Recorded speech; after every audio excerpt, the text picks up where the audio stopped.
Well, the topic is this afternoon. I know I'm aware that I'm between you and the cocktails, so we'll make this fireside chat hopefully interesting. It's about a very hot topic, one of the hottest topics in my view when it comes to digital transformation is customer experience. Right? Customer experience is where customers can actually feel and sense what the digital transformation potential is. Customer experience can also drive new revenues for companies. Now, I wanted to share a small story of getting customer experience right. And one of the stories that I like to tell is the story of my search for the perfect dentist. And I found a dentist, as some of you know, I spent some of my time in Dubai, in the Middle East. And I was looking for a dentist to, pull a teeth or two, if you will. Of course, nobody really likes to go to dentists, but in this particular case, I needed a dentist, and so I Googled to try to find the right dentist. And of course, his ad was number one: Dubai Sky Clinic, German dentist in Dubai, satisfaction guarantee. And I said, okay, that's interesting. A dentist who knows internet marketing, digital marketing. So I click on the ad, and I see a beautiful photo of his practice. I said, oh, that looks interesting. I want to definitely go to that dentist. So I click on the link, book an appointment, and off pops a calendar, and I can pick exactly the time when I have time to go see him. And the day before my appointment, I get an SMS message, a reminder, oh, you have an appointment tomorrow. Please don't forget. Oh, that was great. I had actually forgotten to put it into my Outlook calendar. And then the next day, actually the day of the appointment, I get a phone call from one of his assistants in the office. And she reminds me, a very nice lady said, oh, you have an appointment in a couple of hours. Just want to make sure you know how to get to our office. Here are the directions. And I said, wow, that's a very attentive, dentist. Of course, this is for revenue assurance for those of you who are in that space. But again, another wonderful touch point.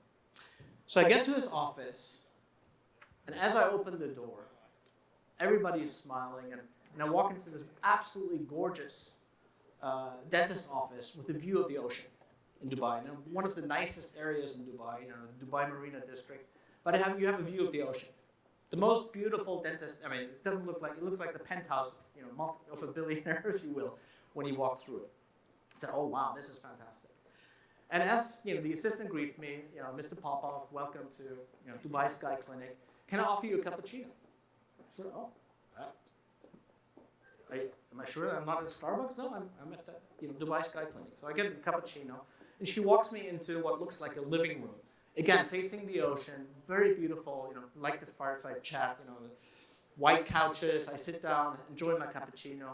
She says, Dr. Max will be with you in just a few months. So Dr. Max comes in with his iPad. He greets me and asks me a couple of questions. But his first question is about, he doesn't ask me about my teeth. He asked me about my overall health, my overall well-being, and what my goals are for my dental health, I guess, over my lifetime. And he takes copious notes on his iPad and said, all right, fantastic. Let's go next door if you don't mind. I'll take you to actually sit in the dentist chair. Yeah, of course, the dentist chair. Nobody wants to sit in the dentist chair, but of course, it's part of the journey of going to the dentist. So and he does a regular routine checkup, your X-rays, everything looks fine, no issues.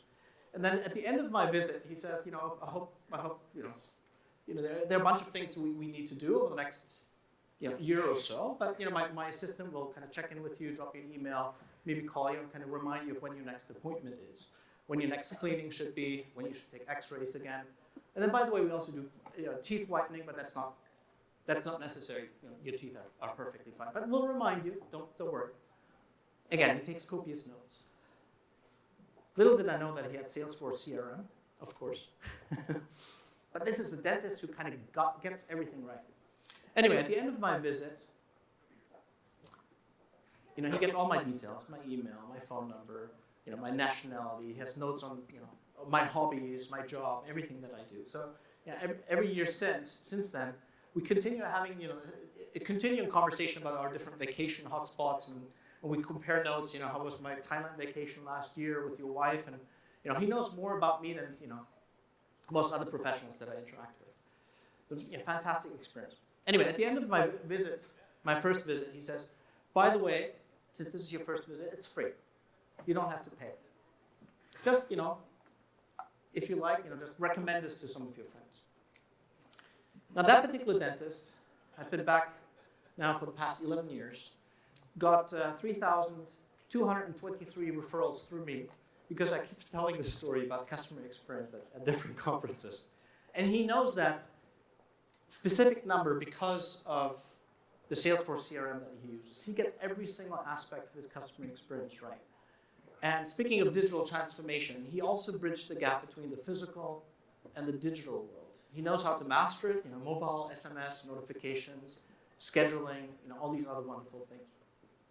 So if our dentists can get customer experience right, hopefully we in the IT industry and digital experience industry, if you will, can also get it right.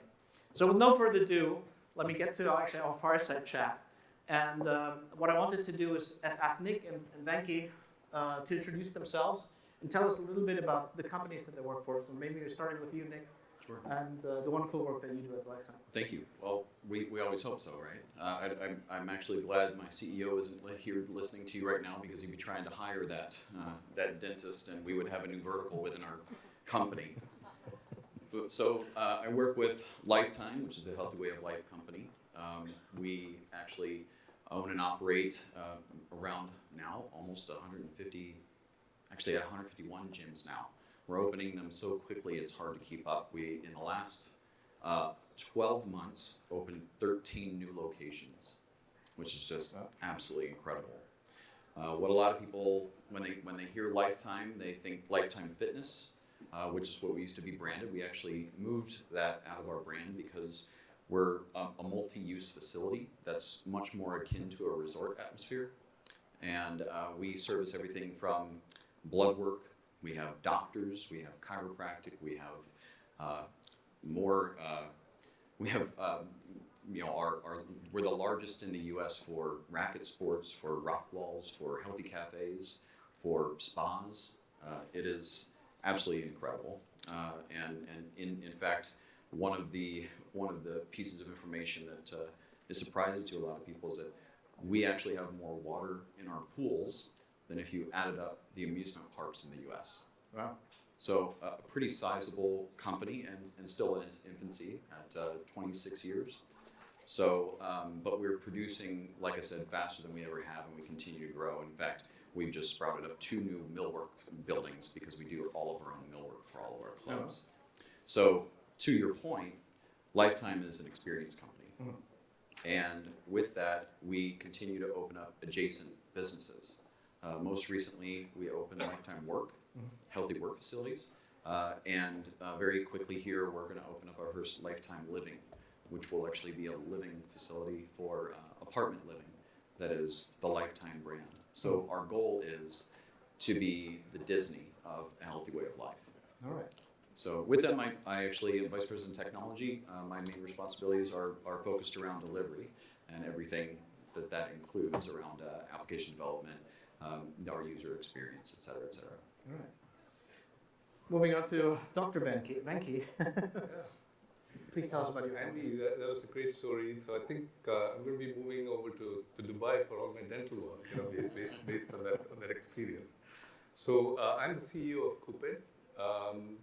It's a young startup based in the Bay Area. Prior to that, I've spent many years in the vendor industry around customer experience, unified communications platform.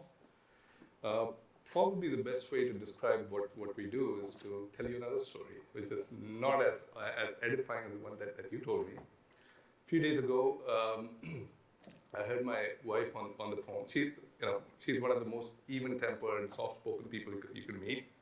But she's here getting stressed, voice is rising. She's talking to somebody, about a hotel reservation. And the conversation goes something like, but they told me if I canceled within so many days, I would get a full refund. I called them, they're not giving me a refund. And so she's getting the runaround a little bit, right? And then, I noticed that she was taking notes. The little well-thumbed blue book, and she's taking a whole bunch of notes. She's asking the name of the agent, where they work, and so on. After she's done with this, somewhat frustrating call, I said, what are you doing? She said, well, I'm now used to taking notes on every call that I make to customer service.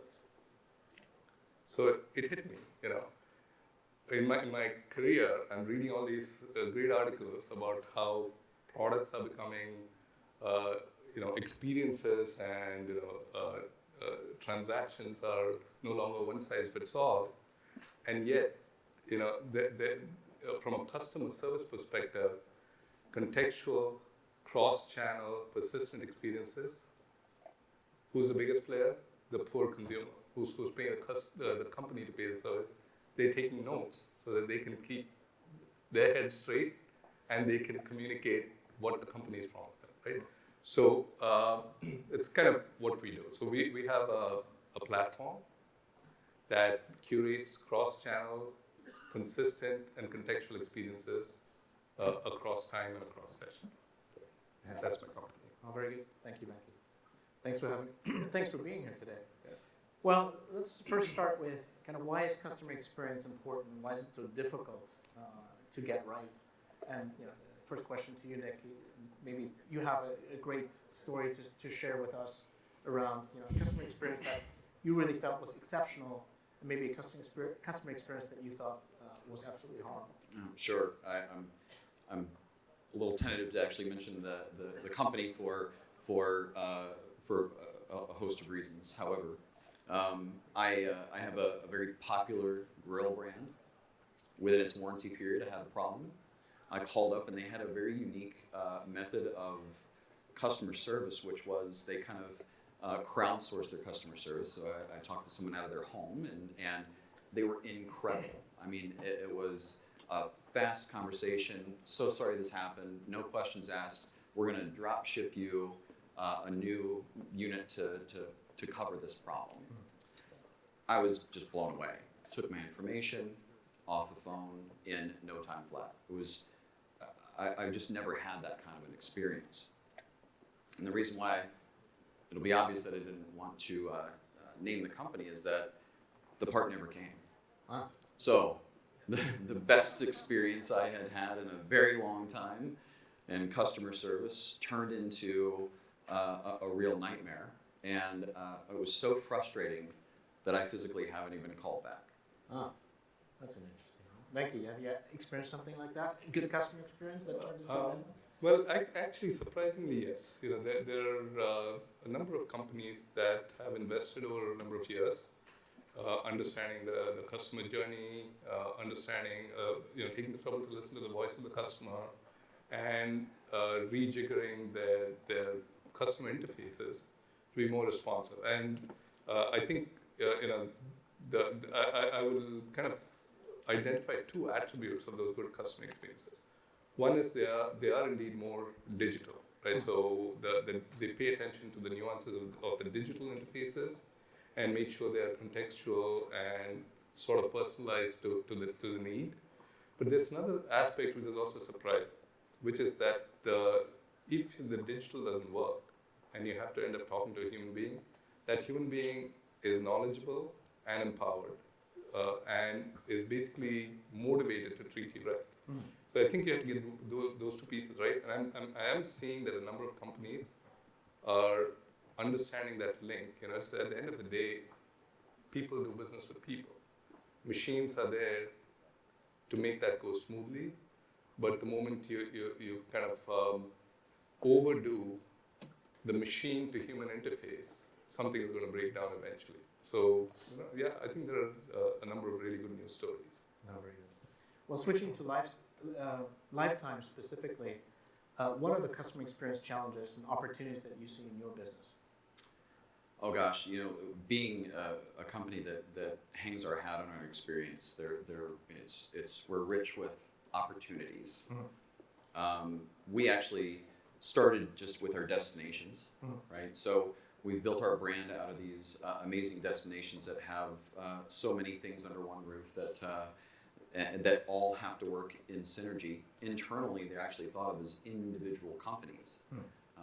The entrepreneur that started our business, Brahm Krati, he is our founder, current CEO, chairman of the board, and he loves to hire entrepreneurs. So with entrepreneurship, it is interesting.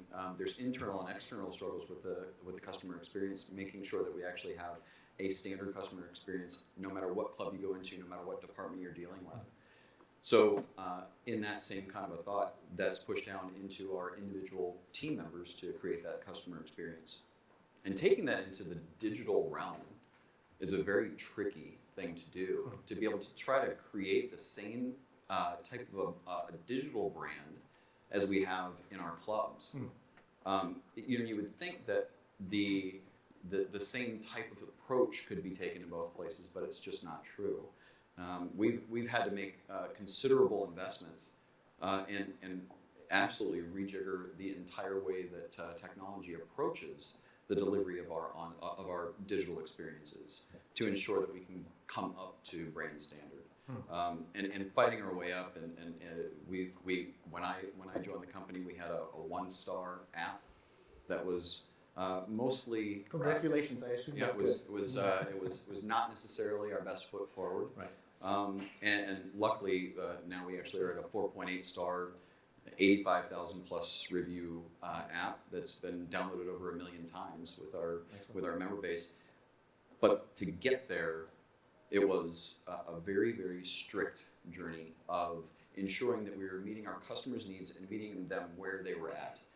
We like to think of frictionless being a very important thing with us, and just in time being another piece of the puzzle.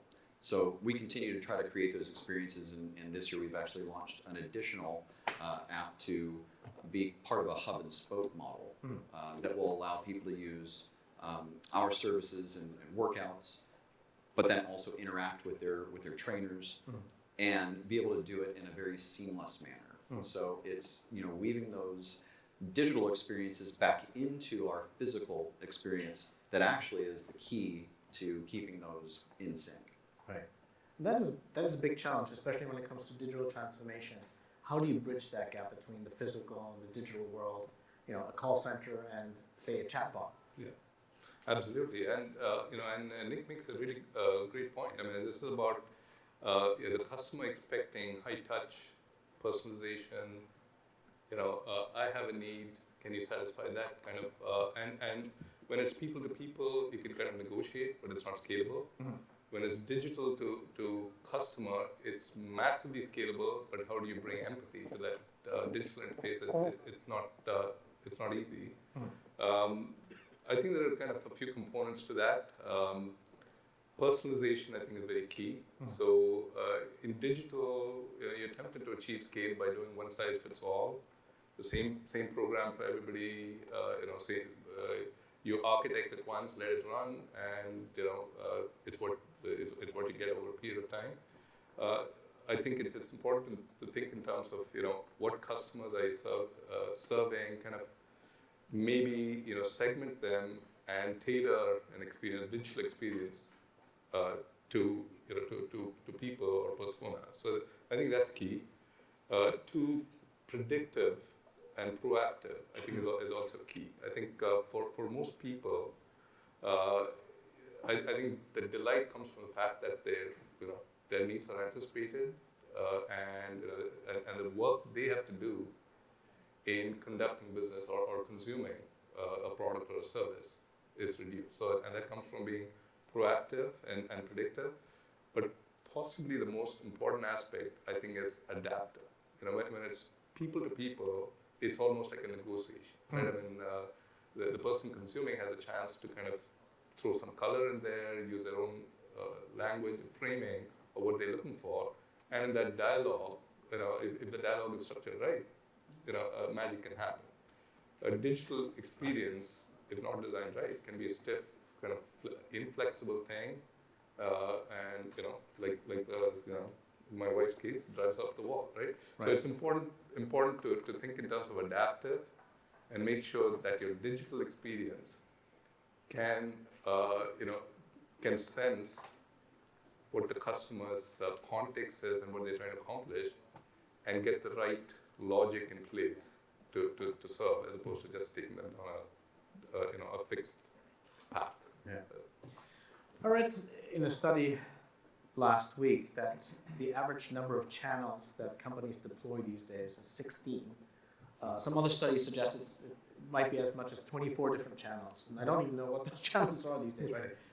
It's email, SMS, it could be a mobile application, it could be the phone, it could be a chat bot, it could be a real chat, it could be God knows what. Instagram, Instagram. Facebook, everything. How do you deal with that complexity, and how do you, in your experience, and your clients? It can be a challenge.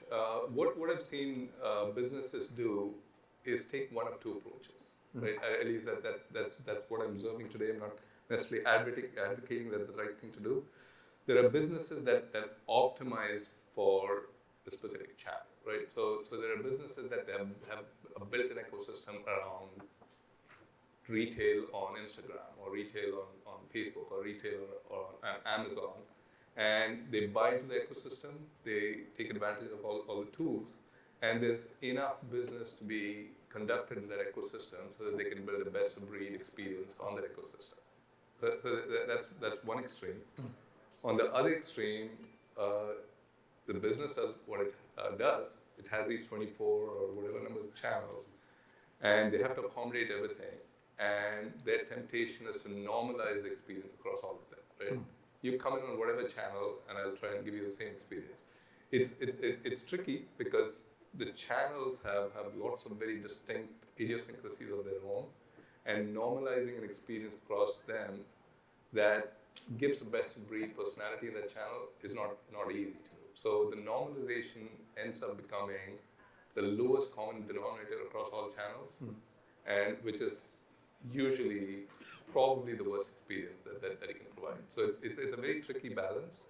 I'm not sure that there's a best practice out there yet that handles this in an elegant way. But I think one of the keys is to abstract your customer. So the properties that I talked about, personalization, adaptability. I think you want to build that into your DNA and be able to express that to whatever channel that you're dealing with the customer in the best way possible. Yeah, that's probably the key. I totally agree with you. It's interesting, even when you talk about just mobile, it's a lot of companies try to normalize their experience across both iOS and Android, and they're totally different experiences. So inevitably, you're either going to force one or both sets of users down a path that they're unaccustomed to. So, back to what I was saying earlier, meeting people where they're at, I think is the most important piece. We're spending a tremendous amount of time and money in making sure that we're doing that across all of those channels. So I think it's a multi-tier approach probably is really the answer, and that's at least what we're doing is trying to meet each one of these key points and focus on it, be able to research it, ensure that we're actually closing the gaps as quickly as we can, using aggregators for different, obviously across social media, across all of our communication channels, et cetera, being able to actually get people into the right journeys to ensure to automate as much as we possibly can and make sure that we're going to be communicating with the member as the member wishes to be communicated to. Yeah. Now, when you started out, how did you approach this particular challenge? So I've been with Lifetime for 6.5 years, and in that time, there's been a major, a complete revolution of communication across all of those channels. One of the things that Lifetime did was actually brought in a chief digital officer to be able to tie together all of our sales acquisition side, our member retention, right? So that includes a lot of sales, right? Increased share of wallet, et cetera, but tying across channels, it included design, technology, communications, and our marketing, acquisition, and retention team. So I think that having a single person across to unify those channels and to just really focus on those parts of the business allowed us to leapfrog a tremendous amount of the troubles that we were having. We did not have the cross-channel communication that we have today, and in fact, it was definitely a broken apart set of communication paths, and it was not satisfying to our members. So what we were having to lean on back then was our team members in our clubs to actually be the primary communication path. So instead of trying to meet people where they were at, we were actually forcing people down the path like we were talking about. Very good. Any other partners that you enlisted? Among the good IT and BPO companies here, the Sure. audience, I'm sure they're curious. Who are you working with, and how are they helping you overcome these challenges? Sure. Working with Hexware as a global partner to us. We actually started that relationship. I've done a tremendous amount of agile transformation, which is another thing that we absolutely leverage to be able to get to our goals a lot faster.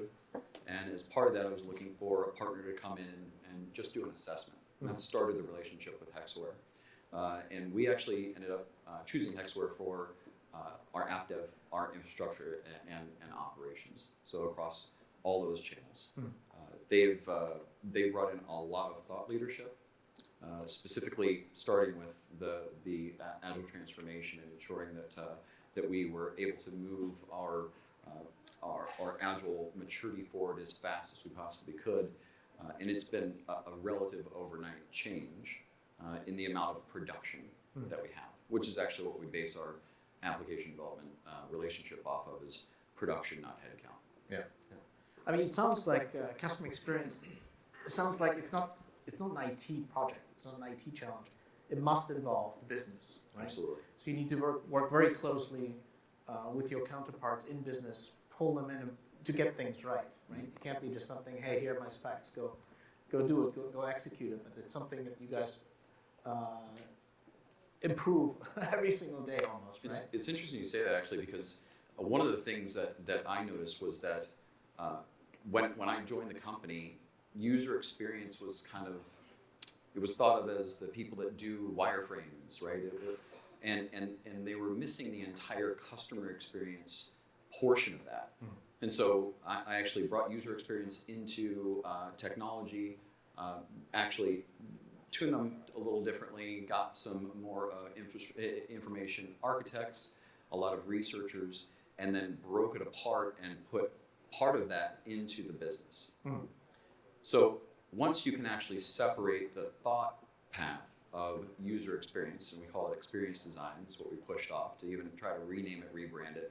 And now the business actually understands that these aren't the people that draw wireframes, these are the people that turned a knob that opens the door into a handle so it can be utilized in a much more efficient way, right? They have a different understanding.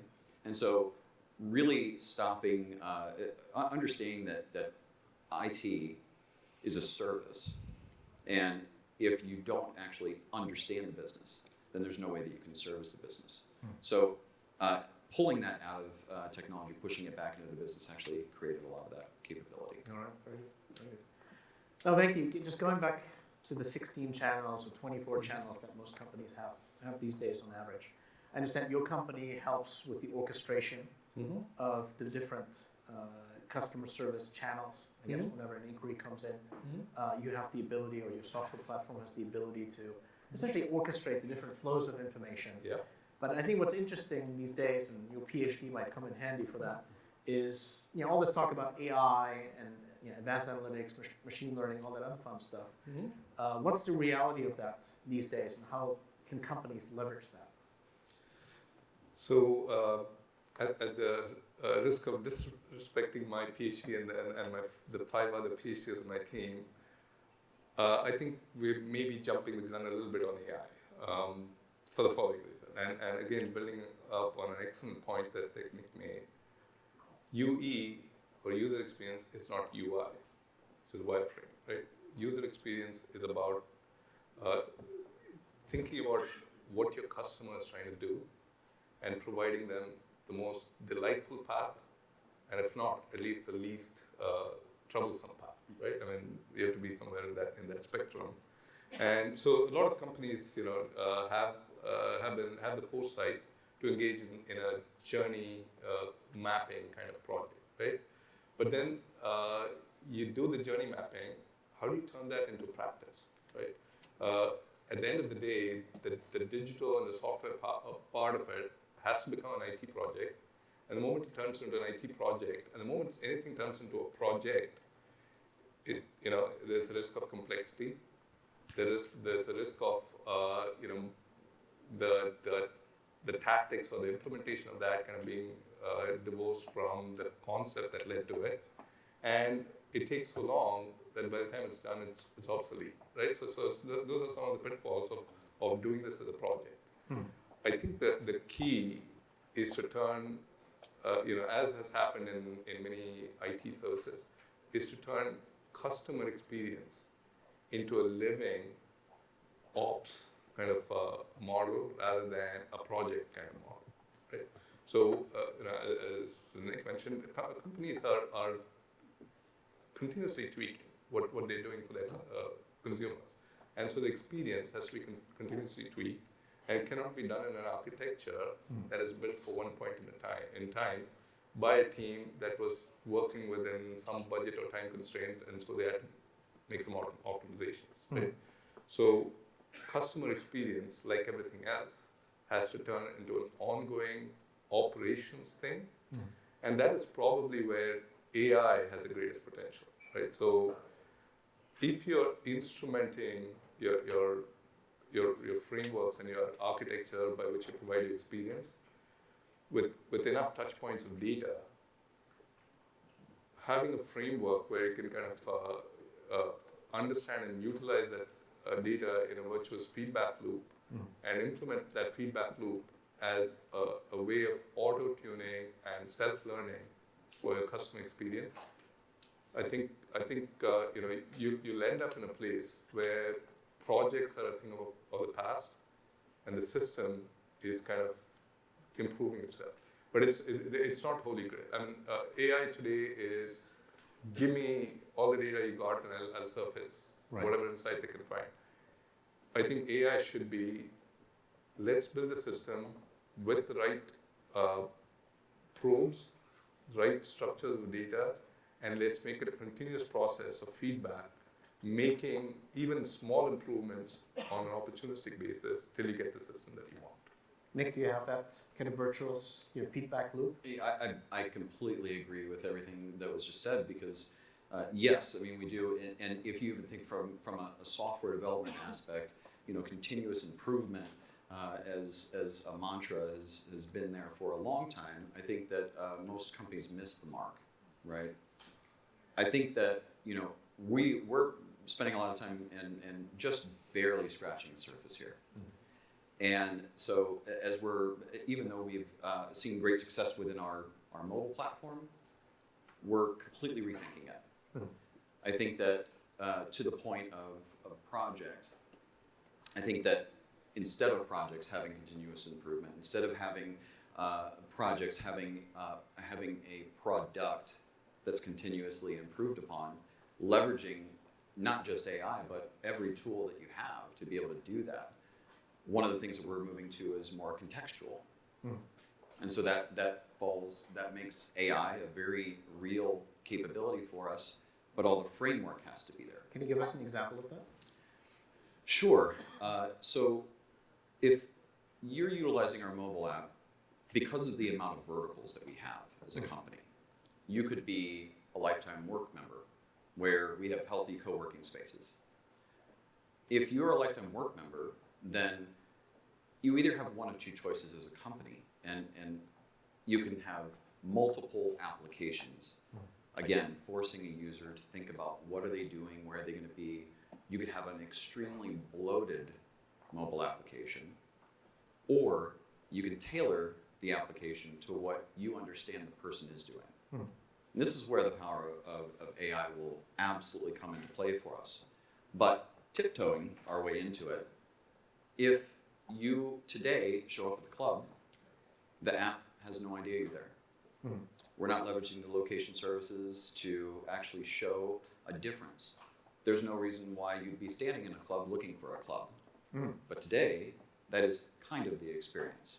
Right. And I'm hard on our experiences. It's a passion of mine. So tomorrow, as soon as you get to the club, leveraging IoT, we actually have beacons built in now, and they're quiet.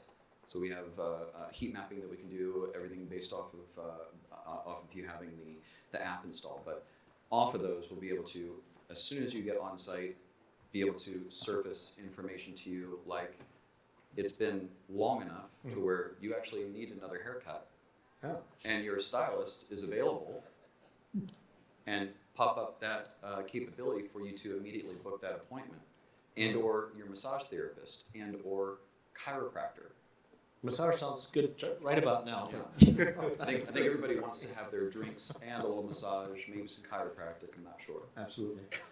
Well, we're almost at the end of our fireside chat. The only thing that's missing is a nice fireplace and a beer, but that's a different story. My last question for you is, how do you bridge the gap between the physical and the digital world? Obviously, Lifetime, as a business, 90% of your customer experience is, I wouldn't say 90%, is offline. It's in the real world. But then, how do you bridge that gap? And you mentioned some of the things that you're thinking about. Sure. One of the things I'm most excited about this year is something I've been wanting to get into play for quite some time. We actually have a team member hub that we're putting into place. So this is a place where, and most companies have this problem, they focus on the end customer instead of their team member. And so for us, we're building a team member hub where they'll have just-in-time communication to have that frictionless experience and be able to weave the digital and physical world together. You'll be able to interact with your PT. In fact, you can do this today because we have the first version of it out. They'll be able to deliver you your workout programs through your app. When you're in club, it tells you what all of the information you would need to know. What are you supposed to be working on today? You can get instant feedback from your coach, even if they're not there. You can actually, you then actually are being shown what to do next, what your previous weights were, et cetera, et cetera, et cetera. So from a workout place, that then draws the digital world into the club.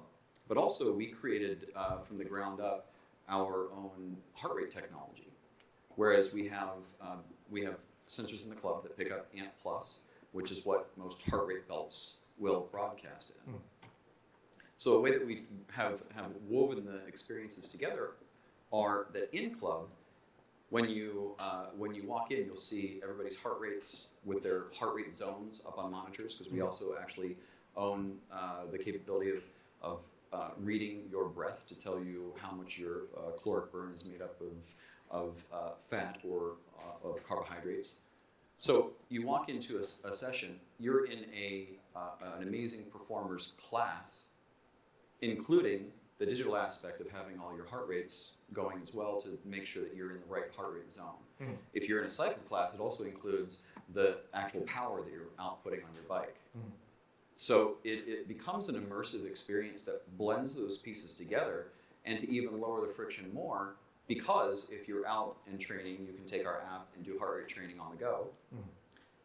If you attach your heart rate monitor to the app, it will also figure out what your ANT+ information is. So the next time you go into the club, you would automatically be able to join a class, see your information on the screen. Wow. So it's those kinds of experiences that we're trying to weave together to really take the border down between digital and physical. So the only reason why we invited Nic was, in case you need a new health club, you know where to go. Well, that's all the time we have. Let us thank our panelists this afternoon. Thank you. Thank you.